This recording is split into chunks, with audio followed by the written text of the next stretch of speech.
What is going on out there? Everyone, we're about to evacuate the plane. Remain calm. I certainly knew that with both engines on fire, it was not going to go well. 157 passengers rush to escape a burning 737. Go, let's go! It goes up like a bomb. In the struggle to explain the inferno, the smallest parts come under intense scrutiny. The analysis leads to a stunning discovery. Where is it? It was a true breakthrough in the investigation. The failure that doomed China Airlines Flight 120 is putting more lives in danger every day. We really didn't anticipate that there's a risk, and it bit us.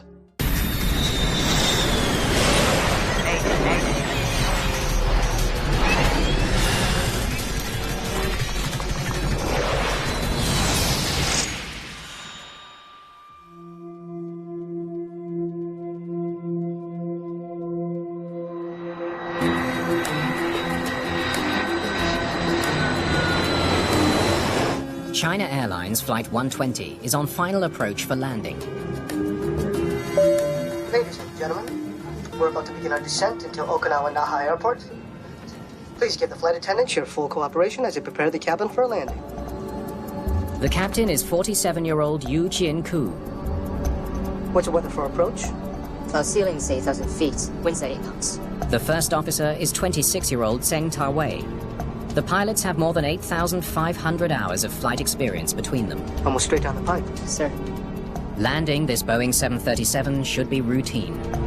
The 737 is probably the most popular airframe in the world. It's flown by most pilots as they start out in their careers. It's a short-range domestic airplane. Flight 120 is a 1-hour journey from Taiwan to the southern Japanese island of Okinawa. This morning, there are 157 passengers and 8 crew on board. Put your tray up and fasten your seatbelt. Jim Caruso is a medical examiner for the U.S. Navy, stationed in Okinawa. He and his family are on the last leg of a long trip home from vacation. The family was returning from Brisbane, Australia. We had done probably 12 or 14 days on vacation, and we were hoping to be home for lunch. Living in Okinawa has given the Carusos the chance to travel through much of Asia. We got to see China, Hong Kong, mainland Japan, Korea. We have made use of our location to experience the area.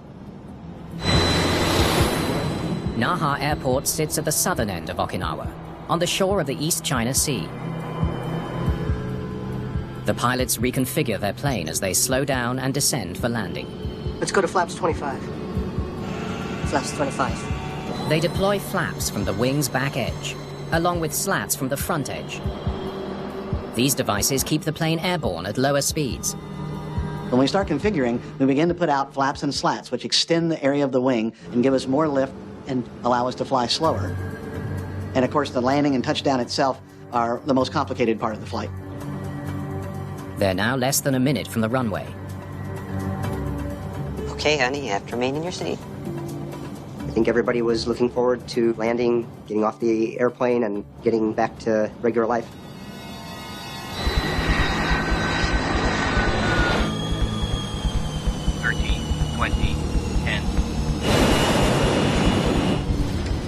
It's a textbook landing.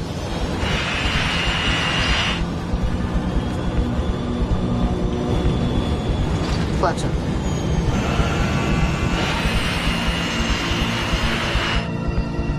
Once you're landed, you figure you're home free. The taxi is usually routine. After landing checklist. Speed brakes. All that's left for the China Airlines pilots is to park the plane. Engine start levers. Engine start levers cut off. With the engines off, they can finally relax. The pilot is relieved. He's no longer at risk. A catastrophic event after you're parked is almost non-existent. Seatbelts. Seatbelts off. The biggest challenge ahead of you from there is making sure you can get through customs. No one ever expects anything to go wrong, especially once the engines are turned off. But one passenger has noticed that something's not right. My wife was next to a woman who made some sort of exclamation towards the engine on the right side. What was the video?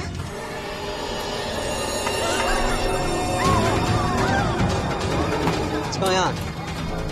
There was some smoke coming from that engine. That was the first sign that something was out of the ordinary.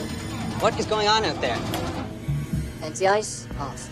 Star switches, off. The pilots are finishing the shutdown checklist. Transponder TCAS. Hey, what is this? What's happening? Just when they thought they were safely parked, Cockpit, ground.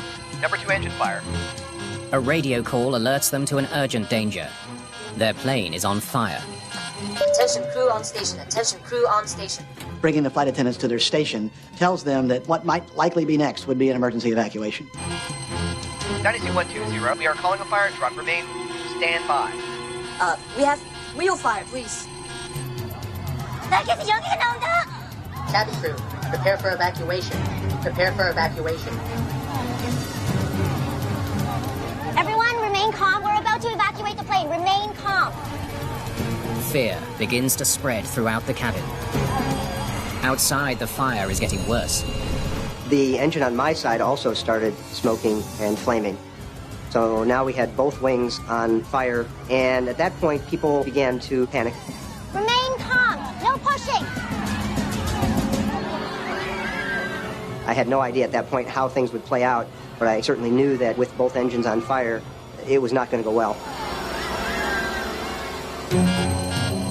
Parking brake, speed brake, slap lever. The pilots know they need to get their passengers off the plane before flames reach the fuel tanks. But they can't open the cabin doors yet. Engine fire warning switches. Override. They must follow an evacuation checklist. We want the pilots to grab the list, simply read it, and do it. No wondering what step is next, because the sequence of the steps are very important. Hold and rotate. Everybody remain calm. Do not bring your luggage or personal belongings. Seconds feel like hours as the crisis escalates. Finally, the pilots are ready to open the doors. Evacuation required now. Required.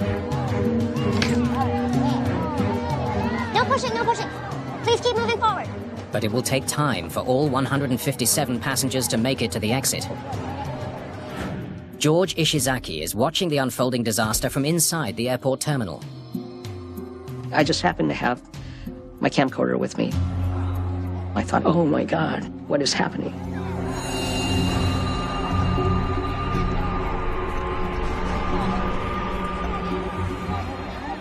Keep moving forward. With the fire growing more intense, time is running out. Let's go, let's go! We were quite a ways back from any exit, since the overwing exits were useless. So my focus was really to get the kids moving forward and off the aircraft.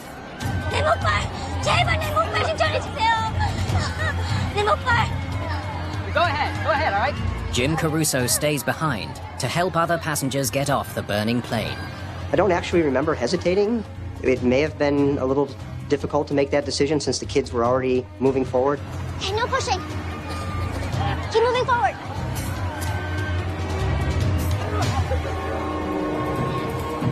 The smoke actually started building, and then that's when everything started happening really quickly. Jim Caruso is separated from his family. The heat and smoke are getting worse. He hears a cry for help. The woman behind me pointed towards the overhead bin. I was concerned if she was pointing towards flames coming in. I looked up and I saw a pair of crutches.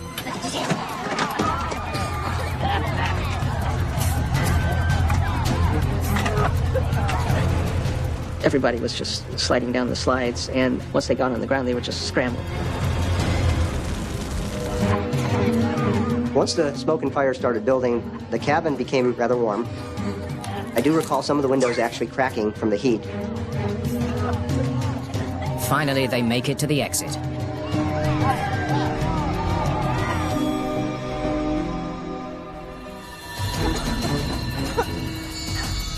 The plane has been burning for close to 3 minutes. It could explode at any moment. Captain, all passengers are evacuated. You're the last one.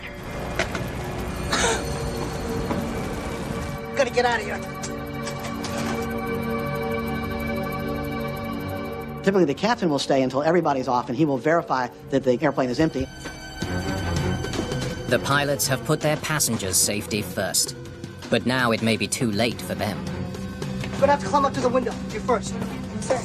All 737 cockpits are equipped with an emergency escape rope. It's designed to help pilots exit through the side window, but it's no easy maneuver. Exiting the airplane is more difficult than it sounds. It's a relatively small window. Going down the rope has a risk. Then,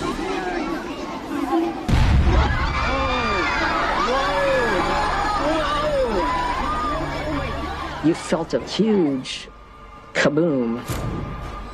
I've never felt anything like that. We actually could feel the ground shake. passengers run to safety as a fiery explosion engulfs the plane they just escaped. The fate of the pilots is still unknown. As I look back after the first explosion, I recall crew members fast roping, as it were, out of the cockpit. The force of the blast overpowers the first officer. He dropped down from the height of the cockpit window onto the ground. Incredibly, he's able to get up and away from the flames. The captain quickly follows. It was good that he did that, because the fire just gutted the airplane. More explosions rock the airport. The fuselage, I guess, melted. The back half just kind of fell to the ground. Finally, fire trucks arrive on scene. Everybody had exited the aircraft at that point and was gathering in the terminal. It was a huge relief to have the kids and my wife and I together. We certainly were looking back at the aircraft again in amazement.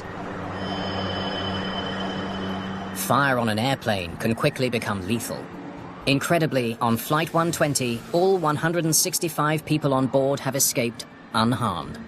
I've never heard of any evacuation where somebody wasn't hurt. To get this many people off in such a dire circumstance in a very short period of time with no injuries is miraculous. If there's a next time, passengers may not be so lucky. Pressure to figure out what happened falls on an international team of air crash investigators. Okay, let's get to work. They need to explain how an airliner that had landed safely and turned off its engines suddenly burst into flames. We have no clue. We do not know what happened. We try to find out from the wreckage remains still on the apron. Normally, fires occur in flight, perhaps during taxi sometimes, but rarely in a parking spot after the engines are shut down. The challenge for investigators is most of the evidence will be destroyed by the fire. Across the globe, there are more than 5,000 Boeing 737s in service. There's a 737 taking off and landing every 3 or 4 seconds in the world. If the plane has a design flaw that somehow leads to uncontainable fire, countless passengers could be at risk. We're aware that the 737 is probably the most popular airliner out there. So there's a reason once an accident occurs to try to figure out what happened pretty darn quickly.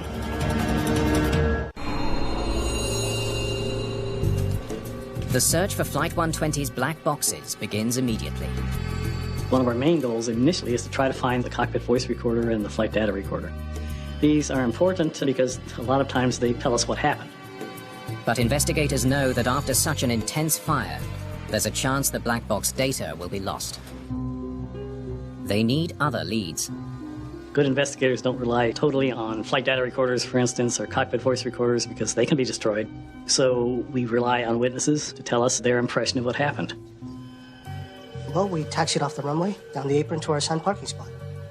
Once we parked, we shut off the engines, and sometime after that, we heard the aircraft was on fire. We needed to know what type of fire it was, what the ignition source would be, what the fuel source would be.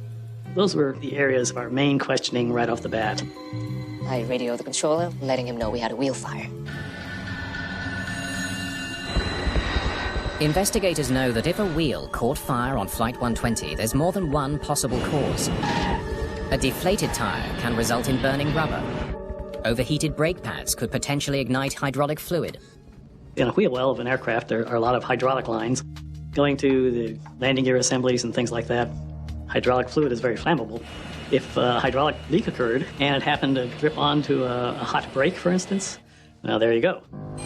Hey, what is this? We have wheel fire. If the pilots are right about where the fire started, investigators should be able to find proof. They examine the plane's right side wheel well and landing gear assembly. They find scorched wreckage, but not enough to convince them that this is where the fire began. Once we were able to closely examine that part of the aircraft, we were very confident that a wheel well fire per se did not occur. The seat of the fire seemed to be forward and a little bit to the right of the wheel well area. It seems the pilots were mistaken about the origins of the fire. Where it started remains a mystery. Solving that mystery may have just become easier. Investigators have recovered the plane's black boxes. The Japanese team, they retrieved both CVR and FDR. Let's get working on the FDR immediately.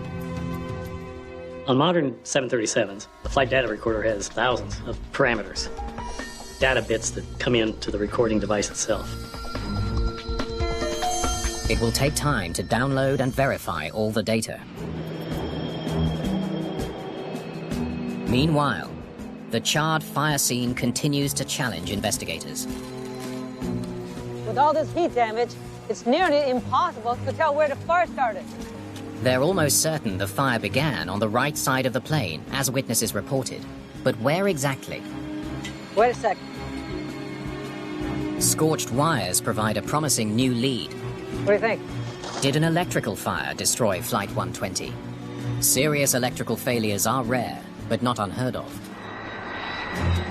In 1998, the cockpit of Swiss Air Flight 111 began filling with smoke shortly after takeoff. The pilots tried to make an emergency landing in Halifax, Canada. They never made it. Their plane disappeared into the Atlantic Ocean, killing all 229 people on board. Investigators found that an electrical fault in the entertainment system almost certainly sparked the fire that doomed the plane. Okay, see what we got.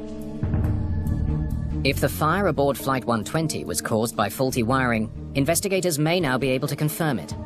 They've successfully downloaded the black box data. Any electrical problem or failure in any onboard system should show up in the data. Almost every system on the aircraft is recorded. Its status is recorded. So we looked very quickly through these hundreds of electrical possibilities, and we found nothing. It wasn't electrical. The analysis comes up empty. At that time, we can rule out some wheel fire or some other electrical fire.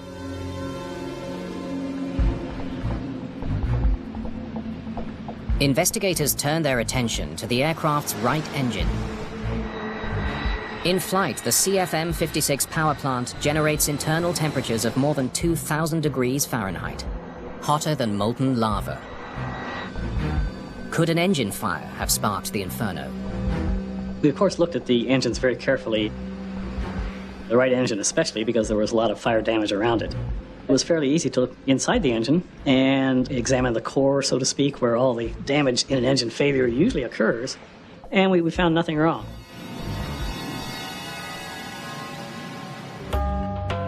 The engine was damaged externally, but not internally, so we eliminated it as a possible factor. What could have burned this entire plane down? The investigation has hit a wall. The cause of the catastrophic fire remains unknown, while every day thousands of 737s continue to fly. There's growing pressure on investigators to find the answer. We knew we had a little bit of detective work ahead of us, and we pressed on. The video capturing the fiery destruction of China Airlines Flight 120 could provide investigators with clues to what started the fire. Whoa. The footage reveals just how quickly the flames spread through the passenger jet. But for investigators, the most important clue is missing. The recording hasn't captured the critical moment the fire started. From the video, we can only understand there was fire and the location of the fire, and it seems that something feeding to the fire, but we cannot understand why.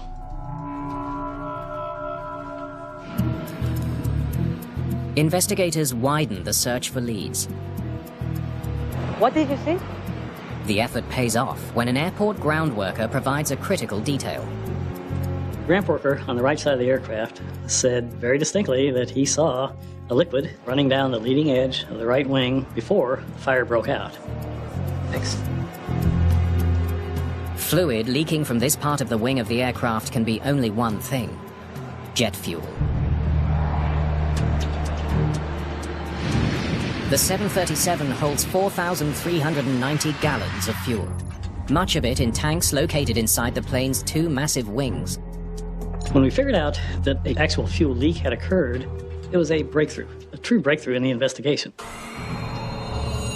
We now needed to know why it originated.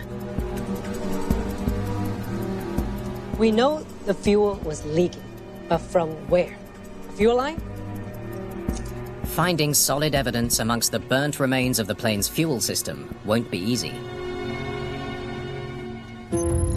The Boeing 737-800 has high-pressure pumps inside the wing. They deliver 200 gallons of fuel per hour to the engine. All that fuel flows through flexible pipes. Could one of those fuel pipes be the culprit? Fuel lines are probably, in a sense, the most vulnerable part of a fuel system. They take bends, and sometimes they're exposed where they can get knocked or punctured by something. So we tried to trace the entire fuel system of the aircraft.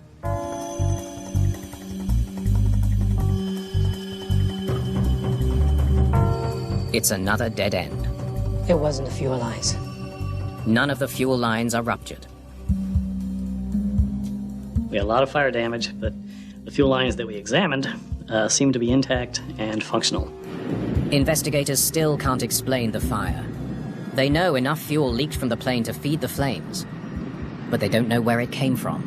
Once we eliminated fuel lines per se as a possible problem, pretty much the only thing out in that area that could have gone wrong is a leak in the fuel tank itself. The plane's fuel tanks are made from aluminium alloy and designed to withstand the rigors of flight for years.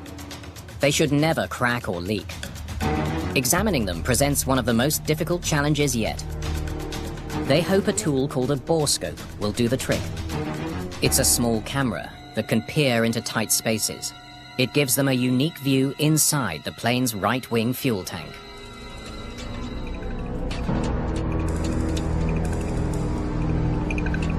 What it reveals changes the entire course of this investigation. Whoa, would you look at that? All of a sudden, clear as a bell, and we saw this bolt sticking out of the fuel tank itself. Where the bolt came from is a complete mystery. But it has ruptured the tank right where the ground worker spotted leaking fuel. It's hard to describe how significant this was. I mean, this was the core of the investigation. Now we knew what happened. The rest of the investigation was trying to figure out why this occurred. A punctured fuel tank was the cause of one of the most infamous air crashes in history. A supersonic Air France Concorde burst into flames on takeoff after running over a piece of metal debris on the runway. Did a similar scenario lead to the total destruction of China Airlines Flight 120? Okay, we need to cut into this wing. Investigators need to get a closer look at the mysterious bolt that made a hole in the fuel tank. The investigator in charge said, yep, now's the time to start cutting into that thing.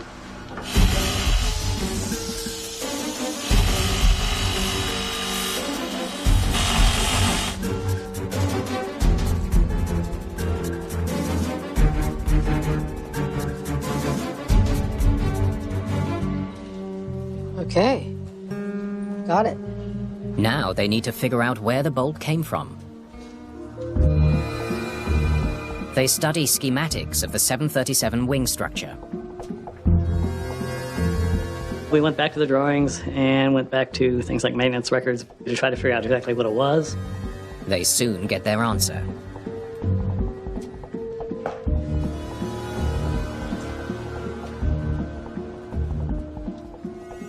A downstop assembly. The downstop assembly is part of the slat mechanism on the wing's leading edge. Let's go to flaps 25. Flaps 25. Pilots extend flaps and slats during every takeoff and landing. The downstop is fixed to the end of a track that slides back and forth. The device prevents the slats from moving too far forward. The downstop is there, quite frankly, to stop it when it reaches its maximum deployment length.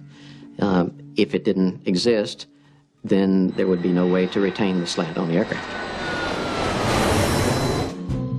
Investigators have identified the piece that penetrated the fuel tank. They know it's not from another plane, like the runway debris that caused the Concorde disaster. But they have other important questions that need answers. We had the assembly. We knew it punctured the tank. Our next step was trying to figure out how this could possibly have occurred.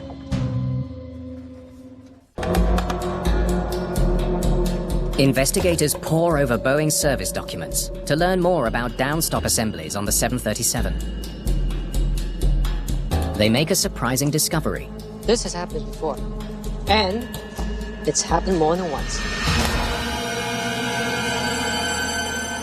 There have been 2 previous instances of this device coming apart and causing minor fuel leaks. But this was the first instance of an actual destructive fire. In both previous instances, parts from a downstop assembly punctured a fuel tank, just like on Flight 120. Clearly, they knew it was a problem. Boeing was so concerned about the problem, it issued a special work order to secure the downstop assembly on all 737s worldwide. The solution that Boeing had recommended was to remove the nut from this particular device and install some thread hardening material. And then you reinstall the nut, it hardens in place. What if the work order on this plane was never completed? Investigators review the Boeing work orders. If the plane that burned in Okinawa was never fixed, that could explain the accident. We're trying to figure out when is the last time has anybody touched that assembly. But according to the records, the proper work was carried out very recently. We discovered that this particular component, this downstop, had been manipulated only a couple of weeks or so prior to the accident. Just doesn't make sense. Investigators can see that the nut on the downstop assembly is still attached. It seems that the work order to replace it was completed just as the records show. So what went wrong? That's the weird part that we want to figure out at that time. They examine the downstop assembly from Flight 120. They check all the component parts. Finally, they spot something. We decided to count parts, and lo and behold, a washer was missing. Where is it? There's supposed to be a washer right behind the nut. Could a single missing washer have played a role in the accident? It seems unlikely, but investigators can't rule it out. They need to find the washer. We thought initially that the washer may have somehow gotten inside the fuel tank, but that's not the case at all. We examined very carefully the rest of the wing. We found that particular washer in the leading edge assembly of the wing, just laying in there loose. The washer is a fit. Recovering the missing washer raises a puzzling question. The nut was on there and it was torqued down correctly, but there was no washer on it at all. How did the washer become detached from the bolt, but not the nut? If the nut is still on the ball, why there's something between will fall off? It seems like an impossibility, and yet somehow it happened.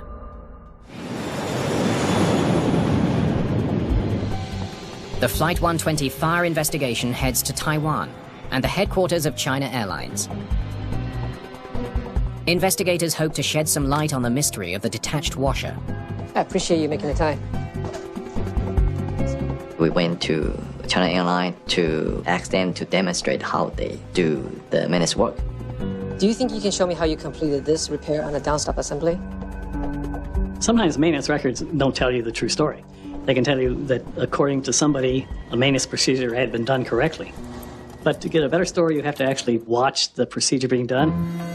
A mechanic demonstrates how he performed the downstop repair. You won't be able to see much of what I'm doing. Performing maintenance on this particular downstop is a little tricky. The mechanic is going to be in a very restricted visual area. So he's going to have to work with his hands. He's going to have to feel the apparatus. After applying glue, you put the bolt into place. You can imagine that you're under the wing and you cannot see it.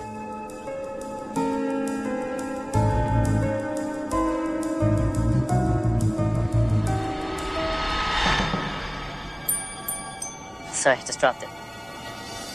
Don't worry, it's easy to pick up again.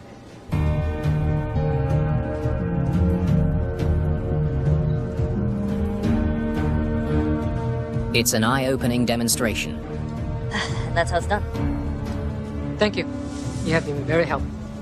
It's not very easy for them to confirm they finished their job and everything is in order there.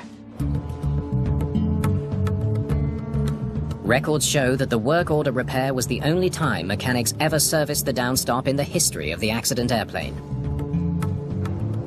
There's only one possible explanation for how the washer found in Okinawa came loose. It fell off during the maintenance procedure in Taiwan. It could have just slipped off the gentleman's fingers when he was trying to install it. It could have stuck to the nut and then fallen off just before he touched them together. A lot of things could have happened. The bottom line is, the washer was not there.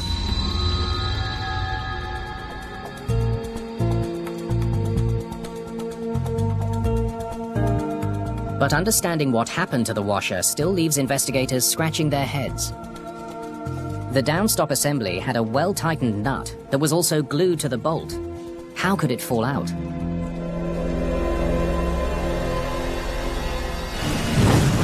And how did this piece start a raging fuel fire that destroyed a $70 million airplane? All right, now let's test it without a washer. Investigators experiment with the suspicious part from Flight 120 to see how it performs without the washer. The design of this assembly requires each component to play a specific role, so any piece that is not reinstalled is critical. They make a stunning discovery. The small washer is the only thing preventing the unit from falling out of its mount. Without the washer, it fails. We discovered that the nut and the bolt was smaller than the rest of the assembly, and that the washer was a required item. This is an example of an intact downstop assembly. We'll take the nut off, take the washer off, the nut back on like they did in Taiwan, and now you'll note that the assembly itself is pretty ineffective. It falls apart without much problem at all. Finally, it's clear why the downstop assembly was able to fall out of the slat track. How it punctured the fuel tank is the final piece of the puzzle. But investigators believe the design of the slat mechanism itself may hold the answer. When the engineers are designing these aircraft, they take into consideration maximum space utilization. And for the design of a leading-edge slat, they came up with something called a can. The slat can is the area inside the wing that houses the moving track. The can is a void that extends into the fuel tank and allows for the device that operates the slat to move in and out. The space inside the slat can is tight, just big enough for the sliding track. A foreign metal object taking up any space inside the can would be an accident waiting to happen. It would render the entire assembly not only non-functional but dangerous.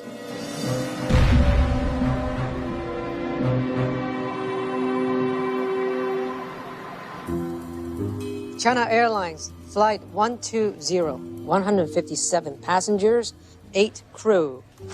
Investigators believe they finally understand the sequence of events that led to a devastating fuel fire in Okinawa.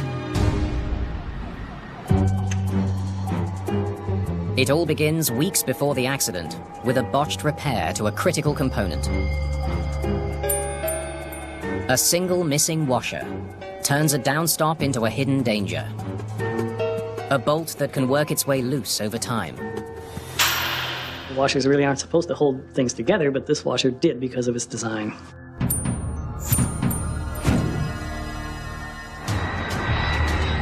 Six weeks after the failed repair, Please give the flight attendant your full cooperation as I prepare the cabin for landing. A routine descent into Okinawa requires the pilots to deploy the flaps and slats as usual.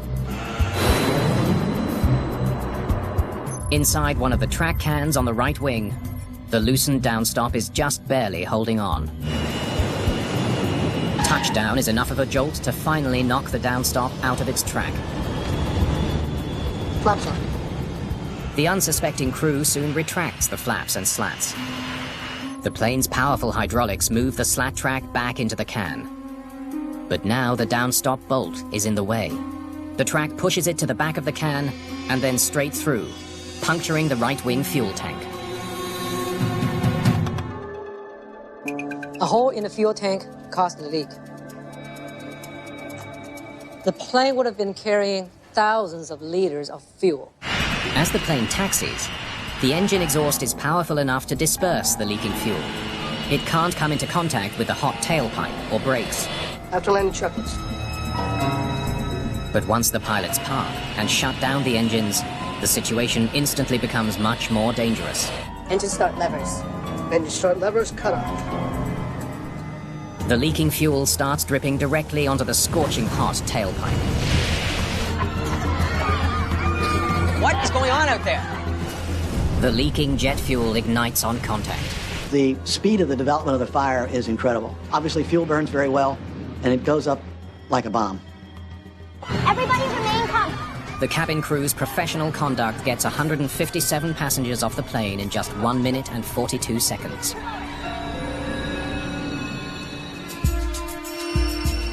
The Naha Airport fire leads investigators to a striking realization. The repair that was ordered actually caused the fire. It was kind of ironic. The Taiwanese maintenance procedure was to prevent an accident, and in essence, the procedure had a lot to do with why this particular accident happened. It's a great study in unintended consequences.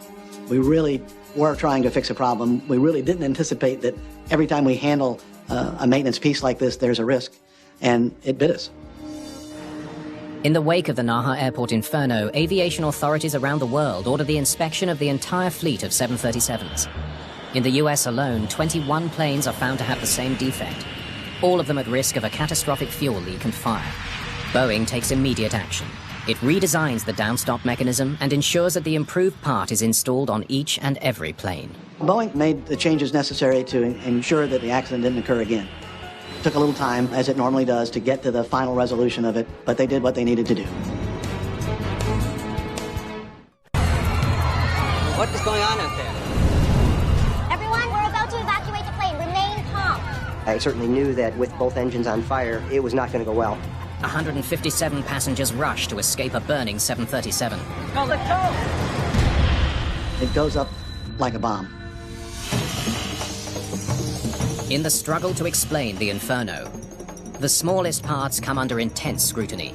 The analysis leads to a stunning discovery. Where is it? It was a true breakthrough in the investigation. The failure that doomed China Airlines Flight 120 is putting more lives in danger every day. We really didn't anticipate that there's a risk, and it bit us.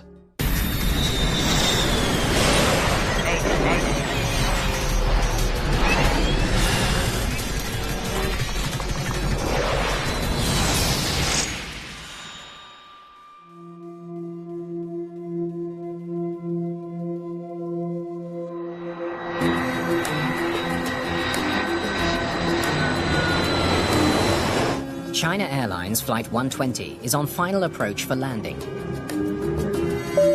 Ladies and gentlemen, we're about to begin our descent into Okinawa Naha Airport. Please give the flight attendants your full cooperation as they prepare the cabin for a landing. The captain is 47-year-old Yu Chien-ku. What's the weather for approach? Cloud ceiling is 8,000 feet. Winds at 8 knots. The first officer is 26-year-old Zheng Ta-wei. The pilots have more than 8,500 hours of flight experience between them. Almost straight down the pipe. Sir. Landing this Boeing 737 should be routine. The 737 is probably the most popular airframe in the world. It's flown by most pilots as they start out in their careers. It's a short-range domestic airplane. Flight 120 is a 1-hour journey from Taiwan to the southern Japanese island of Okinawa. This morning, there are 157 passengers and 8 crew on board. Put your tray up and fasten your seatbelt. Jim Caruso is a medical examiner for the US Navy, stationed in Okinawa. He and his family are on the last leg of a long trip home from vacation. The family was returning from Brisbane, Australia. We had done probably 12 or 14 days on vacation, and we were hoping to be home for lunch. Living in Okinawa has given the Carusos the chance to travel through much of Asia. We got to see China, Hong Kong, mainland Japan, Korea. We have made use of our location to experience the area. Naha Airport sits at the southern end of Okinawa, on the shore of the East China Sea. The pilots reconfigure their plane as they slow down and descend for landing. Let's go to flaps 25. Flaps 25. They deploy flaps from the wing's back edge, along with slats from the front edge. These devices keep the plane airborne at lower speeds. When we start configuring, we begin to put out flaps and slats, which extend the area of the wing and give us more lift and allow us to fly slower. And of course, the landing and touchdown itself are the most complicated part of the flight. They're now less than a minute from the runway. Okay, honey, you have to remain in your seat. I think everybody was looking forward to landing, getting off the airplane, and getting back to regular life.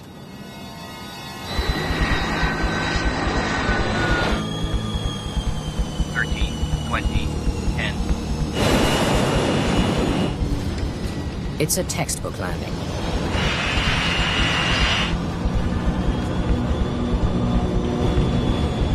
Flaps up.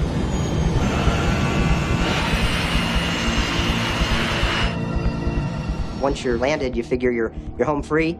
The taxi is usually routine. After landing checklist. Speed brakes. All that's left for the China Airlines pilots is to park the plane. Engine start levers. Engine start levers, cut off. With the engines off, they can finally relax.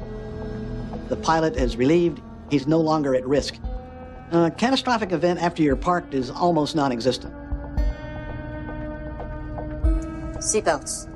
Seatbelts off. The biggest challenge ahead of you from there is making sure you can get through customs. No one ever expects anything to go wrong, especially once the engines are turned off. But one passenger has noticed that something's not right. My wife was next to a woman who made some sort of exclamation towards the engine on the right side. What was the video?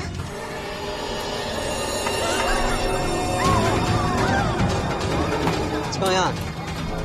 There was some smoke coming from that engine. That was the first sign that something was out of the ordinary. What is going on out there? Anti-ice, off. Star switches, off. The pilots are finishing the shutdown checklist. Transponder TCAS. Hey, what is this? What's happening? Just when they thought they were safely parked, Cockpit, ground. Number 2 engine fire. a radio call alerts them to an urgent danger. Their plane is on fire. Attention crew on station. Attention crew on station. Bringing the flight attendants to their station tells them that what might likely be next would be an emergency evacuation. 92120, we are calling a fire truck. Remain standby. We have wheel fire, please. Cabin crew, prepare for evacuation. Prepare for evacuation. Everyone, remain calm. We're about to evacuate the plane. Remain calm. Fear begins to spread throughout the cabin. Outside, the fire is getting worse.